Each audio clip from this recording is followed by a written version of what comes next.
1/3/2024 నుండి 15/3/2024 వరకు పుట్టినటువంటి వారందరికీ కూడా ముందస్తుగా జన్మదిన శుభాకాంక్షలు. గతంలో వివాహం చేసుకున్న వారికి వివాహ వార్షికోత్సవ శుభాకాంక్షలు. ద్వాదశ రాశుల్లో గ్రహ గమనాల్ని ఒకసారి వీక్షింపచేద్దాం. కుంభరాశి వారు మహాశివరాత్రి సందర్భంగా, ఆదివారం అమావాస్య సందర్భంగా ఎలాంటి విధివిధానాలు పాటించాలో ఈ వీడియోలో సవివరంగా సంపూర్ణంగా తెలుసుకుందాం. కుంభరాశిలో ఏ నక్షత్రాలు వస్తాయనగా ధనిష్ఠా నక్షత్రంలోని 3వ పాదం, 4వ పాదం, శతభిష నక్షత్రంలోని 4 పాదాలు, పూర్వాభాద్ర నక్షత్రంలోని 1, 2, 3 పాదం కలిపితే కుంభరాశి. అలాగనే చాలామందికి డేటా బర్త్లు లేనటువంటి కారణం వలన పేరు యొక్క మొదటి అక్షరాన్ని అనుసరిస్తూ ఆ రాశిని తెలుసుకునే ప్రయత్నం అవుతుంది. అవి ఏ అక్షరాలు అన్నట్లయితే గు, గే, గో, సా, సి, సు, సే, సో, ద అక్షరాల వర్ణుడు కుంభరాశి జాతకులే. కుంభరాశి యొక్క అధిపతి శనిచర స్వామివారు. వీరికి ఒకవైపు ఏళ్ల నాటి శని మధ్యమ సంచార స్థితి జరుగుతున్న విషయం తెలిసినటువంటిదే.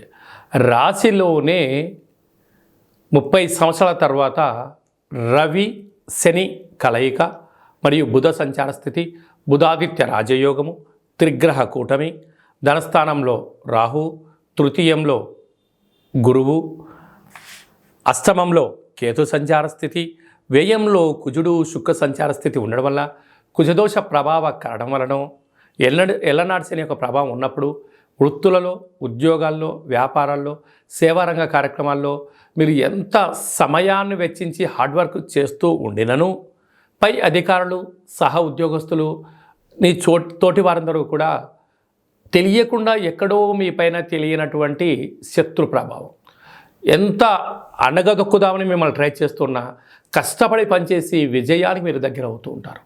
కనుక ఏదైనా కొన్ని విషయాలను మరొకరితో చర్చించకపోవడం ఇది చాలా మంచి కాలం అని చెప్పి గమనించాలి. లేకపోతే మీకన్నా మీ అంతర్గత విషయాలు మార్కెట్లో అందరికీ తెలిసిపోవడం, మీ విజయరహస్యాన్ని తెలుసుకోవడం, శత్రువులు అధికంగా ఉండేటువంటి పరిస్థితి చాలా అధికంగా ఉంటుందని చెప్పి గమనించాలి.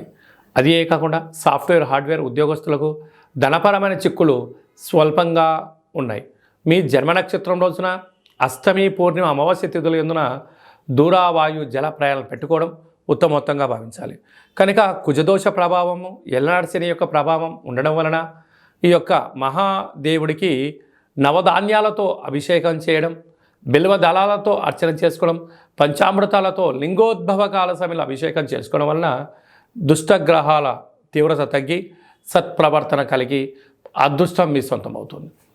అలాగనే ఆదివారం అమావాస్య సందర్భంగా తెల్ల జిల్లేడు వృక్షం దగ్గర తెల్లటి పుష్పాలతో అర్చన, ఇంట్లో కూష్మాండ దీపము, కాళభైరవ హోమంలో పాల్గొనడం వలన, కాళభైరవ స్వామి సేవలో ఉండడం వలన మీ మాట వేదం, మీ మాట శాశ్వతంగా ఉండు అనంతమైన సంపద మీ సొంతం అవుతుంది.